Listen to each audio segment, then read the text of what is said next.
Welcome to Careers Under Construction. I'm Justice Peterson. On this episode, we speak to Marnie Bickerton, the Executive Director of Workforce and Learning Pathways at Manitoba Institute of Trades and Technology. We talk about why chasing titles is a dead end, how passion, not prestige, should drive your career, and what it will take to close the massive skills gap in trades and technology. Please enjoy Marnie Bickerton.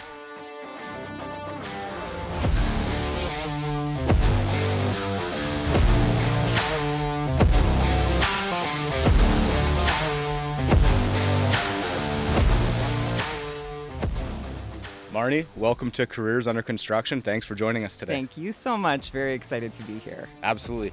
One of the things I'm really excited about, obviously I want to talk about your career. Yeah. And then as the Executive Director for Workforce for Manitoba Institute of Trades and Technology, I'm really curious to know your perspective on not only the trades, but the trades as like an alternative route to post-secondary education. So we have a lot to unpack today. Love it. I am very excited. This is something I'm extremely passionate about, so this can be a fun conversation. Great. Awesome. Yeah.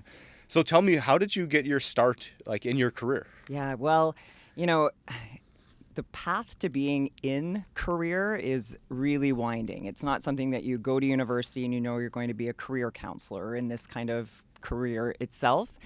For me, I was, someone who loved working with people, loved helping people, but I wanted to do something that, I could see the outcome, I could see the results, and career really gives that. You can see people find their place, find something that they're passionate about doing when it comes to work, and everything else in your life just kind of falls into place. So that was what really got me into career development. And then working in post-secondary is amazing because you're working with students. It's such an exciting time in someone's life. It's challenging. There's a lot of decisions to be made. There's a lot of options out there. But working with students is so rewarding, really fun.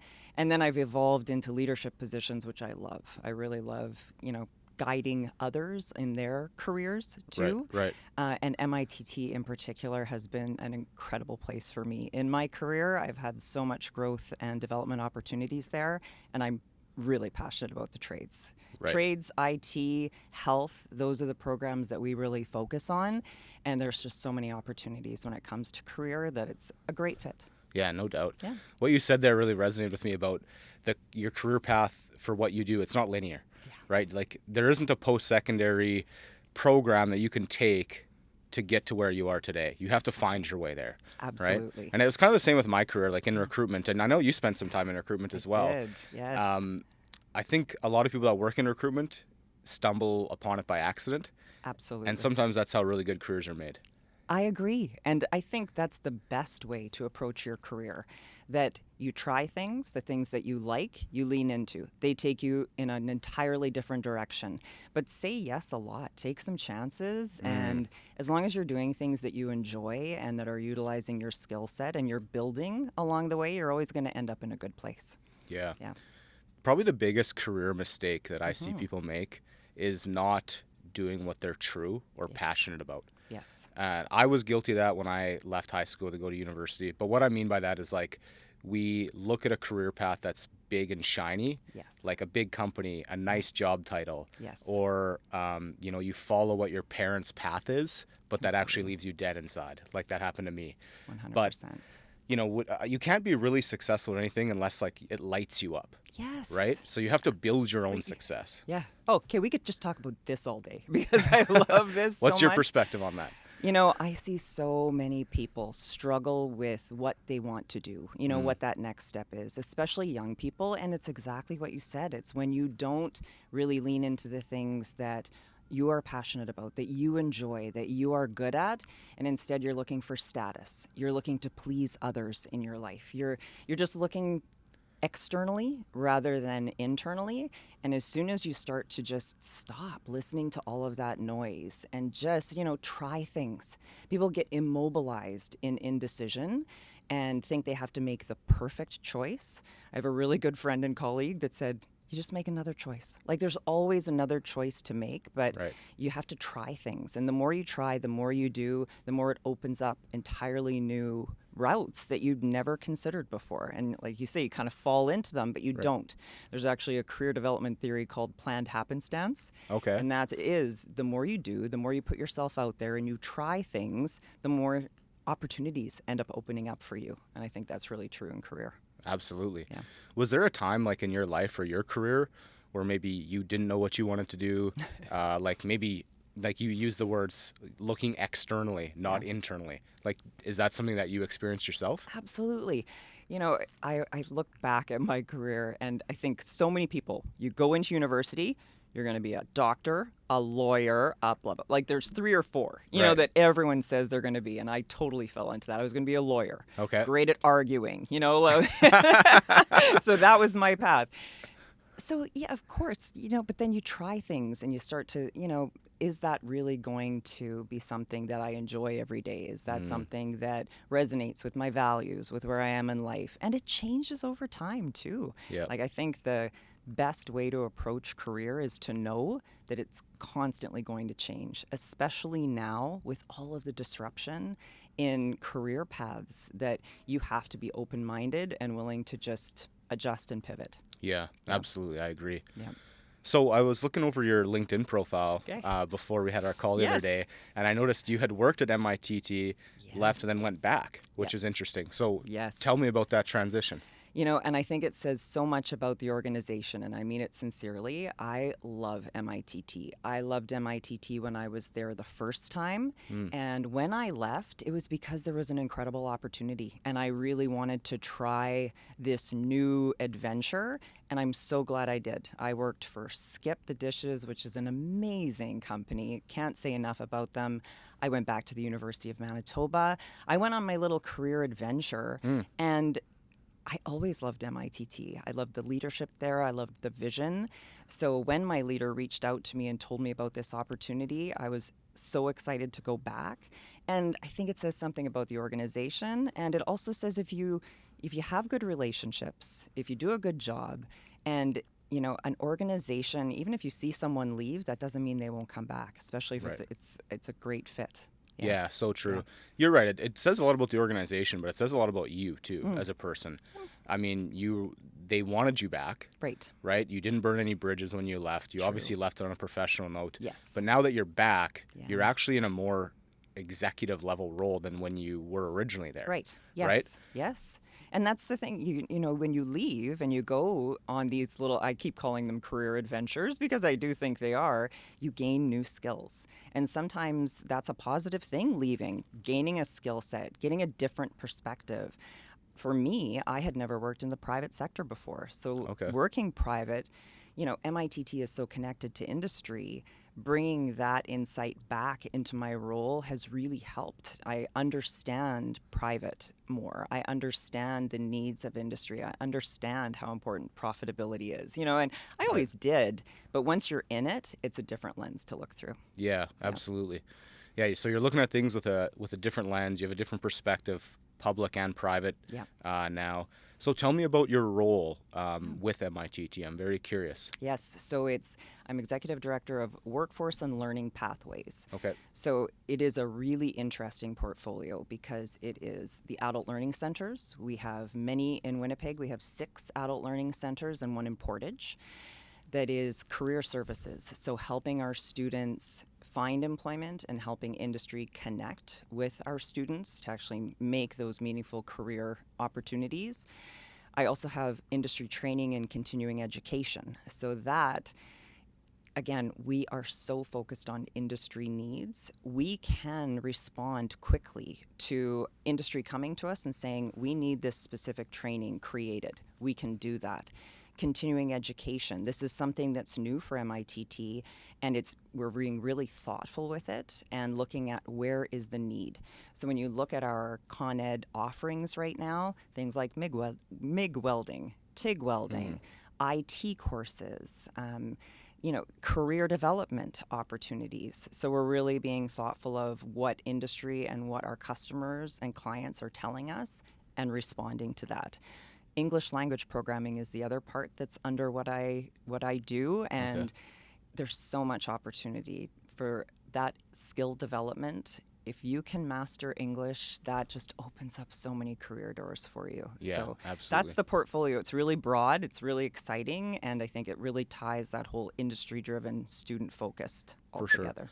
So are most of the students that come there, are they mostly adult students or immigrants, or do you get many that are directly out of high school? Yes. Okay. Yes to all of those. Okay. Like we do. We get a lot of students coming straight out of high school. They've done their research. They know what they want to do. They're going into our carpentry program, our network systems administration program, our pharmacy tech. But then we have a lot of people who have gone to university or who have worked for a number of years and now want to do something that is more targeted towards an employment outcome. So I might have had some general education, but now I want to know exactly what I'm going to do. So we have a lot of people in that kind of mid-career place. And then we have a lot of new Canadians. We have international students. Our student body is incredibly diverse because we have so much to offer in each of those different audiences. Yeah, what you just said there is pretty interesting to me because I'm one of those students who went to university because I wanted to be a doctor. Okay. You had checked off doctor, lawyer. I was like, doctor, okay, lawyer, I fell in the dentist, first one right away. exactly. But wanted to be a doctor, graduated with a biochemistry degree. Yep. Didn't make it through wrote the MCAT, not good enough to get into med school. Yep. So now I'm like, well, geez, what am I going to do with a science degree and no plan B here? Yep. So that's the type of college that I wasn't even at the time, really even aware of. Right. But the other thing I think is interesting is there are people coming there out of high school that just kind of know they want to get into carpentry, Right. or they want to get into something very specialized. Yep. What I see now is a lot of people that come out of high school, they just want a white collar job. Right. Their parents tell them go into finance, go be an Yes. engineer, go be a doctor, go be a lawyer. But not enough people are going into these specialized programs or trades specifically. 100%. And I can't say enough about university. I worked at the University of Manitoba. When you were talking about your path, I'm like, did I potentially help you with your MCAT? Because that was what I used to do when I worked there. And there is a place for university 100%, but it is not the place for everyone. Right. And so many people just go there as a default. I'm not sure what I'm going to do, or it's going to be one of these really, status professions, so I'm going that route, rather than exploring the options and really lucrative options. I have told so many of my friends, my kids' friends, because these careers, when you come to MITT, when you go to college, when you go into the trades, when you go into tech, these are lucrative options that I don't think people know enough about, nor do they understand the potential. It's not just one. If you become a carpenter, okay, so you start working in that profession. Few years in, you've got your journeyman ticket. You may want to teach. You could teach in that profession. You can start a business. You can consult. There's so many things you can do in terms of pathways. It's not just one option, and these are incredibly, diverse, fun, really interesting and challenging careers that I just don't think get enough credit. Yeah. Absolutely. Yeah, they need a bigger stage for sure.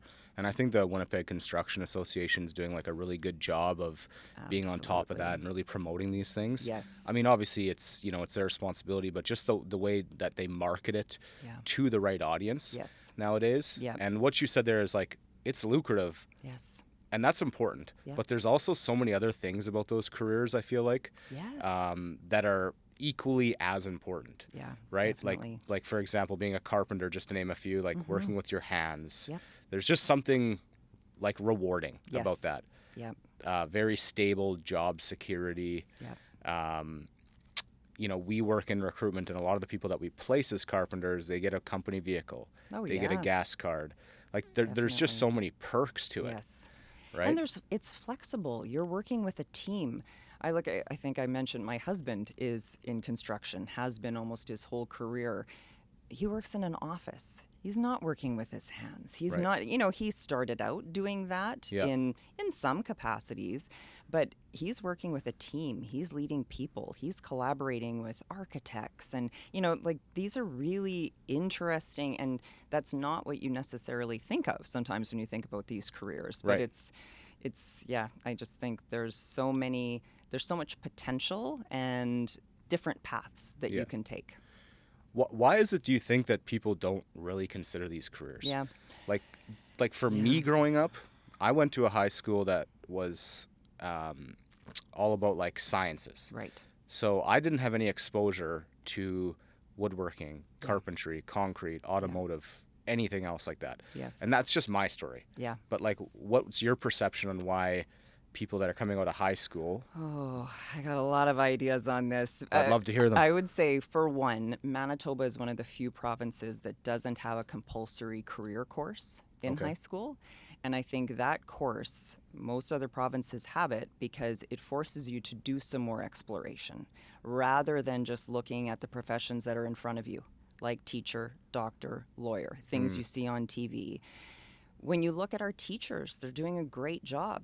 But teachers go to university, get a degree, and start teaching. So that's the path that they are familiar with because that's the path that they took. So you only get exposure to some of those teachers that have a broader sense if they have people in their lives that have gone in alternative routes, or if you have a really great trades teacher, and you actually take that course in high school. But I think there should be more, especially in younger years, exposure to different types of courses. Like you say, it was an elective for you to take these different trades.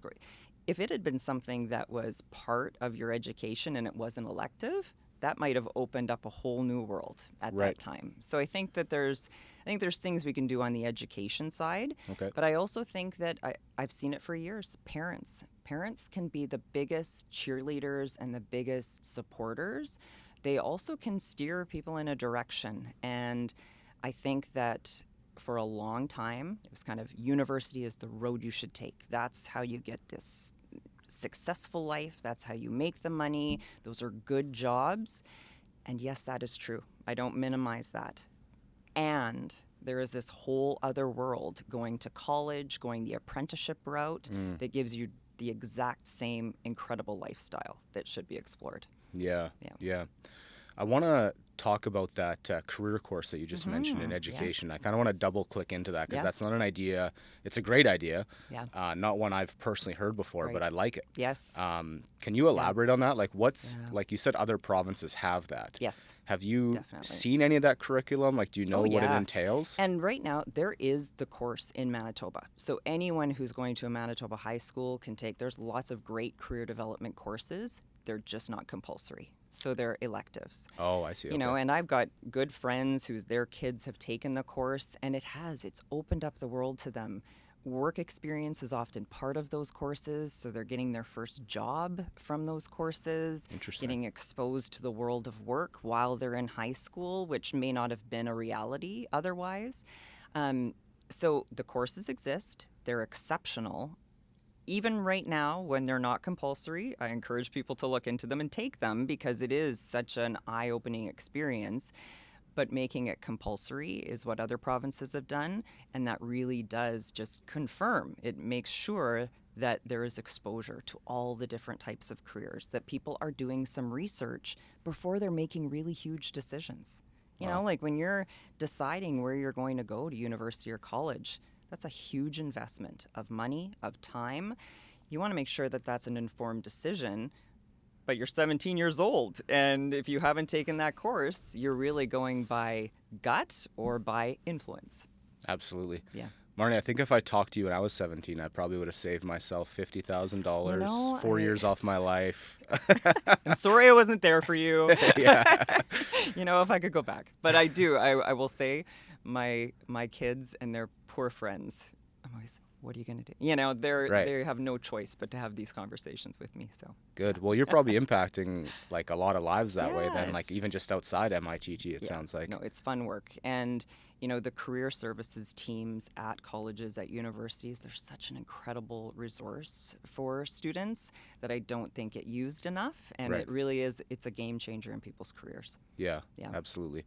What would you say is like the number one skill that you feel like people, like students at MITT need to get into the workforce? Yeah. Like whether they're in tech, Yeah. whether they're in trades, Okay. is there a transferable skill that, Oh boy, yes. Okay, so MITT, we have something called the Success at Work skills. So there's 5. okay, Okay, am I going to get them all right now? So teamwork, collaboration, communication, problem solving, professionalism, and adaptability. Was that 6? I think there was 6. Yeah, okay, there's 6. Of those, honestly, I think when people are starting out in their professions, I think you have to be collaborative, but I also think adaptable. You know, I think we really get kind of stuck in ideas and patterns and ways of thinking, and things shift all the time. The more adaptable and open you are to change and shifting workplaces, workforces, demands, labor market, the more successful you're going to be. Yeah. But all of those, so we have this it's called Success at Work skills. We embed it in all that we do. There's actually a micro certificate that we offer externally. So this is something that we offer through industry training with different levels. So level 1 is someone who's just starting out in their career and really focusing on those, versus level 3 is now for managers in that Right. space, because those employability skills are just as important as the technical skills. so underrated. Yeah. And it's funny because, you know, if I was 17, 18, 19 years old and heard that, personally, I'd probably think it's a little fluffy for me, Absolutely. right? But Totally. now that I'm like a bit more mature in my career, I've had a lot of business experience, hiring people, firing people, working with people. Those skills are actually what people hire for, 100%. right? Like you said, there might be equally as or more important than the actual technical aspects of the job, because you can train people technical things. Exactly. You can't train people skills and Yes. soft skills. Yes, it is. We hear that over and over again from our industry partners, that everything changes. So even if you have a really strong technical skill, chances are you're going to have to continue to learn in that space, because technology impacts everything we do. That willingness to learn, you know, Right. that eagerness to learn, that's how do you train that, you know? But that's what we're doing with that Success at Work skills series. We're really talking about, what do these skills look like in action? How do you develop adaptability skills? How do you challenge yourself in that space? How do you become more collaborative? How are you more of a team player? You know, professionalism. What does that look like in different workplaces and work sites? It's different, but there's a consistent core throughout. So those are so important. That's why we pulled them out and created that curriculum, because industry is demanding it, and they're saying that is how they're hiring. We, you know, anyone I think who's been in a position where they hire knows that that's what they're looking for. The technical can be trained. Yeah, Yeah. absolutely. When we do our hiring, I wouldn't say that I necessarily look for all those, but I definitely will be now, because there's a few outside you the go. box. One I might even think about adding to that list Yes. would be accountability. Oh, I love it. One thing that I really look for now in Yes. employees when I'm hiring for my clients is accountability. People Yes. that, because everybody makes mistakes. Yes. But it's brutal when someone makes a mistake and blame shifts or ignores it. 100%. I love when people, it's weird to say, I love when people make a mistake. Yes. But then they're like, I made this mistake and I'm never going to do it again, and move forward and own it. 100%. And I love doing mock interviews with people, because I'll ask that question. It's my favorite interview question. Tell me about a time you made a mistake. Because all I want to know is, for one, if you say never, you're just a liar. Right, So right. that's all I've learned about you, is Yeah. that you lie. That's not good. Option 2, you tell me what it was, you admit it, you took ownership from it, you learned from it. I'm very confident that you're not going to make that mistake again, but that you're that type of person, that you reflect on what you do. That ownership piece is huge. And so I really like that. I think that accountability is, that's something that it doesn't matter what position you're in, doesn't matter what type of work, it doesn't matter if it's life or professional life. Yeah. accountability is essential. Absolutely. Yep.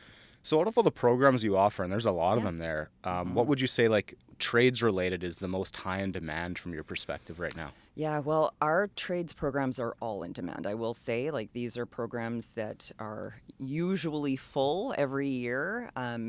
So I always encourage people to apply early. These are great programs. Millwright is one that's always really in demand. But I'd say millwright and welding, both really high, always wait lists usually for those programs. But carpentry too. Carpentry, like all of our trades are. It's hard to pick one, it It sounds is like. because we find, employers know what we're teaching. We have program advisory committees in all of our program areas. So we're reaching out to industry regularly to learn what do we need to shift in our program so that we're meeting your needs. All of those programs that I mentioned have, I would say 80%, 90% of our programs have practicum. So as part of your program, you're going out and getting that work experience while you're with us. Right. So, we've got great relationships with industry. You get a great education, but you also get that exposure to the workforce before you even graduate. Yeah, something I definitely wish I had when I was going through post-secondary. Yeah. So all the programs are in high demand. Yes. That's interesting because like in the construction industry right now, there's lots of work. Yes. Companies are getting lots of work. Totally. Therefore, they need more staff. Yes. I understand that. Yep. But also, there's just not enough people in the trades, I right? know. Yes.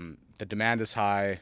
Yep. The supply is low. Yes. But like, there's just such a negative stigma towards the trades right now. Yeah. Like, why do you think that is? I will say I think it's shifting. Okay. I will say It's better than it used to be. 100%. Right. And I look even when I started in my career and encouraging people to look at all of these diverse options in front of them. I think there's far more willingness now. And I think, organizations like you say, Winnipeg Construction Association, the Manitoba, like we have a really great relationship with the Manitoba Construction Sector Council. Carol does amazing work in that space too. So the more promotion there is and, real life stories of people who can talk about their careers. It starts to dispel some of those ideas that people have around construction. Yeah. So I think that's part of it. I think it's hard. Like these programs are not, where I can just plug in a computer and start. These are programs that require infrastructure, really large spaces with important and expensive equipment.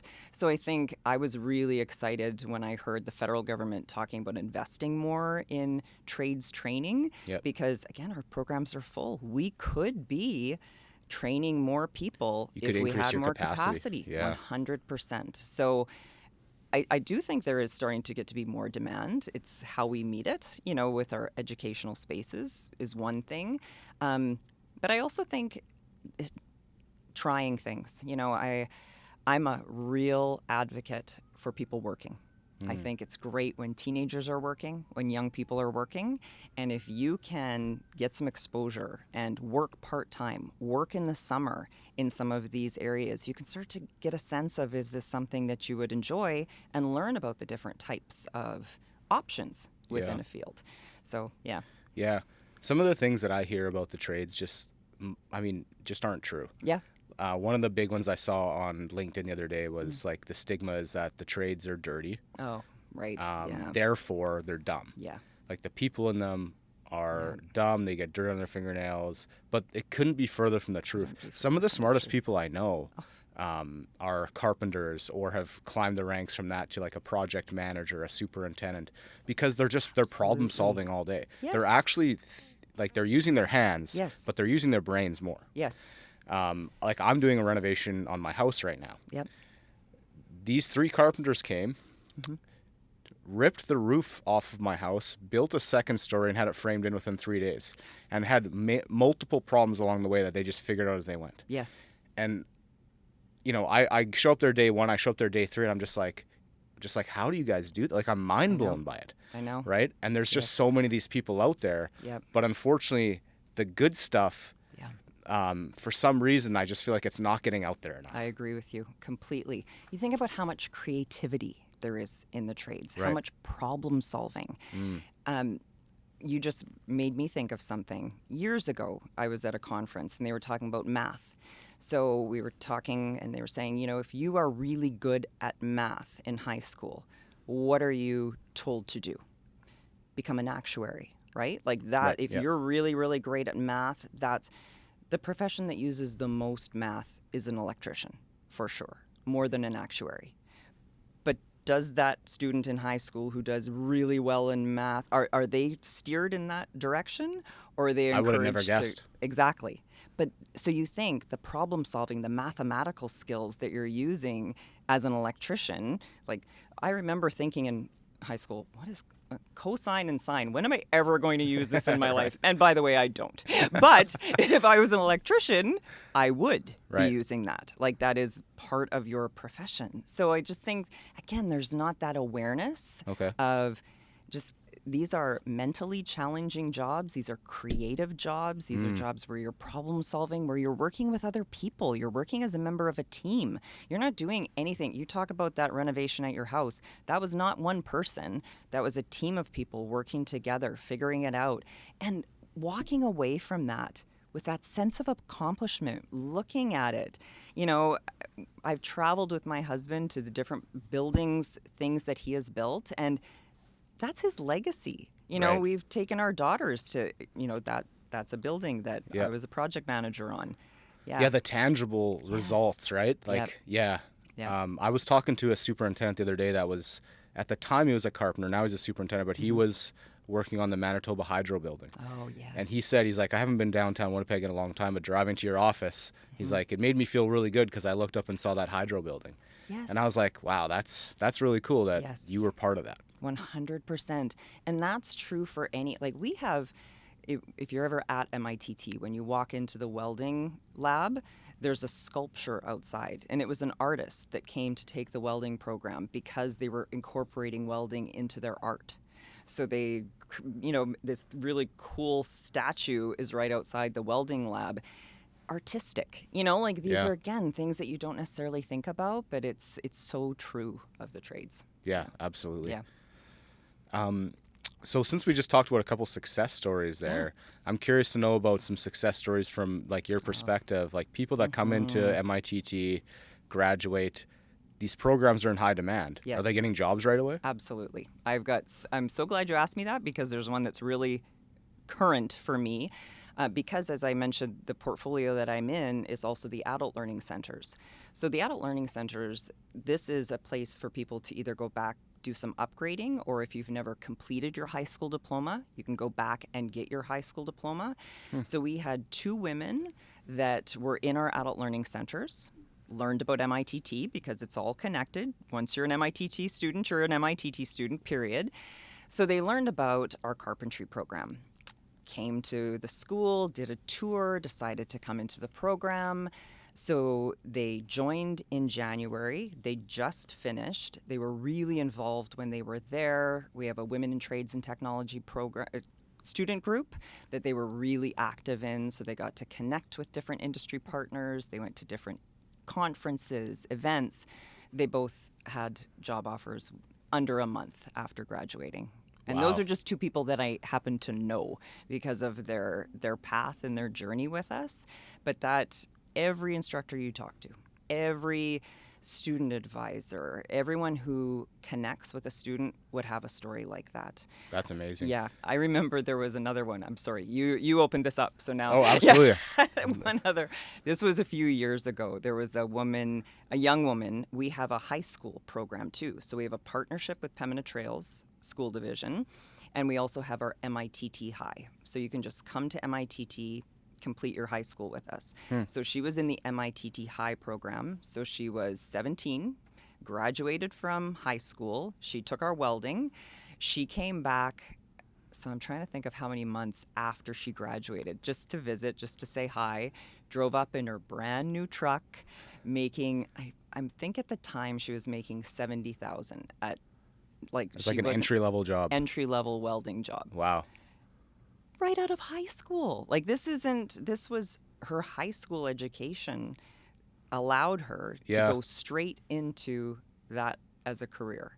So That's amazing. yeah, it really is. You compare that to somebody who is 1, 2, 3 years into university and they're in debt. Yes. And these students are graduating, getting job offers, getting into the workforce, Yes. making great salaries, hourly wages, and doing something they love. Exactly. She loved it. You know, like it was, and I always, when I was with MITT historically, I was in charge of the Women in Trades and Technology student group. So Yeah. I had a lot of really strong relationships with some of the women that came through our program.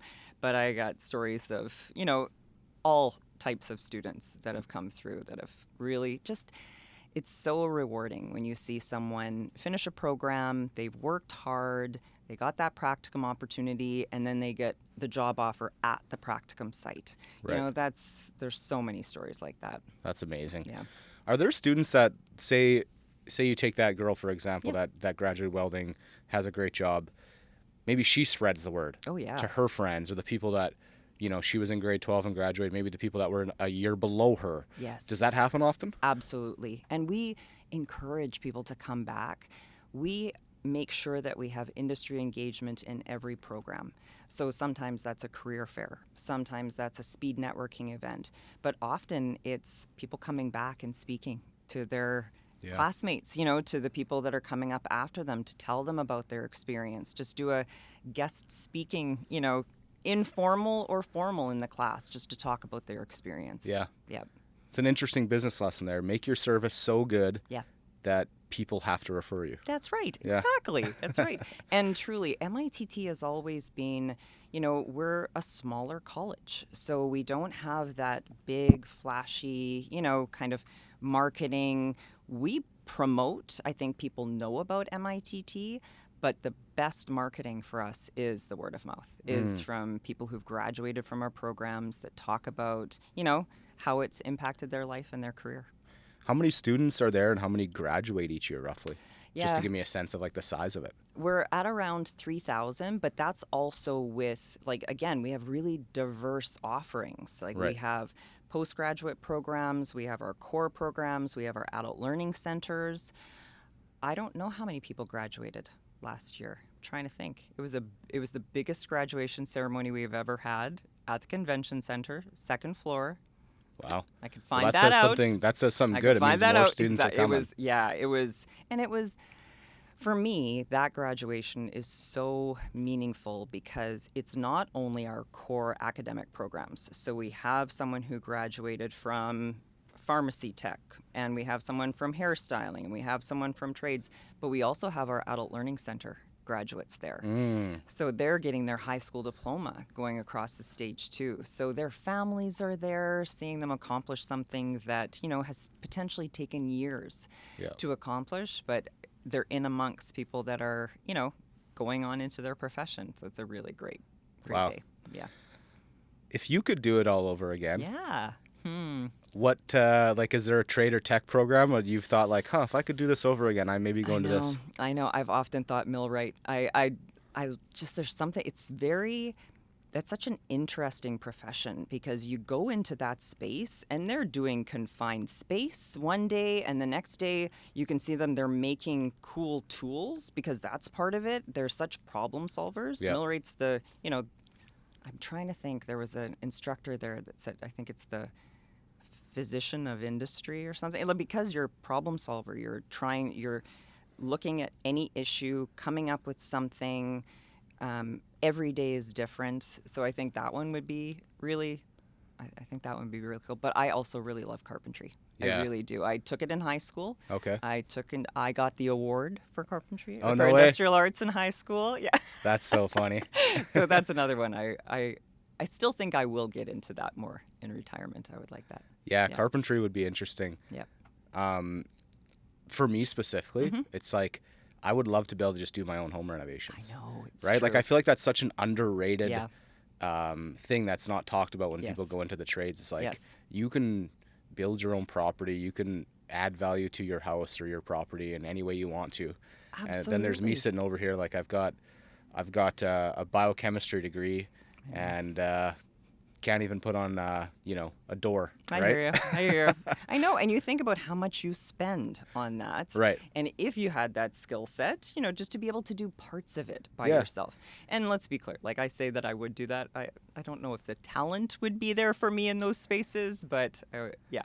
Yeah, To and dare the, to and the dream. knowledge to be able to like pass it down Yeah, to your I kids. Like, know. hey, this is how you do Yes. this. This is how you do that. Yep. Again, something that I was never really thought of. I know. It's true. And I do think that, again, the more you're exposed to it, the Right. more you do experience it, the more you see, you get the rewards from it. And then that does help just, you know, open your mind to these different options. Absolutely. Yeah. Well, I hope we continue to see the trades, the people going into the trades increase. Me too. And your institution is doing an amazing job of thank you. contributing like successfully to society that way. And Yeah. I'm sure there's a lot of construction companies out there that Yeah. are very, very thankful that they have relationships with you. Oh, absolutely. And we're always building those relationships, you know, so I appreciate this because you want people to learn about what we do. We want industry to connect with our students, and we offer that customized training to industry as well. So if industry is hearing this and thinking, I just need MIG welding for my, I wish I could create this one training option for my team, we can do that. You know, we're very flexible and nimble, so as much as we love those relationships with industry, we want them to know that we're there for them as well. Yeah. Yeah. Yeah. Interesting. Yep. Last question I have for Yeah. you, Marnie. If we could take the younger version, say from 20 years ago, who was earlier on in her career, and looking at where you are now, Yes. what would she say? Oh, what would I say? You know, I think I would say be brave, worry less. You know, I think that we all get so caught up in making the right decision, and it can be really overwhelming. But the more courageous I've been in my career, the better it has been. And you do have to try things. And that's really been this conversation today is having an open mind, exploring more, trying different things, and be brave. Absolutely. Yep. If you try more things, more doors will open. Exactly. Absolutely. That's a planned happenstance. You're going to, I always hear people say, oh, that person's so lucky. Or, how did they learn about that opportunity? I didn't know about that opportunity. It's not luck. It's because they put themselves out there. They tried different things. They said yes when other people said no. So when you do that, when you have that kind of approach for your career, doors open. Amazing. Yeah. Well, thank you so much for your time today, and I appreciate you being on Careers Under Construction. Thank you so much. Really appreciated this. So much fun. Awesome. Thanks a lot. Great.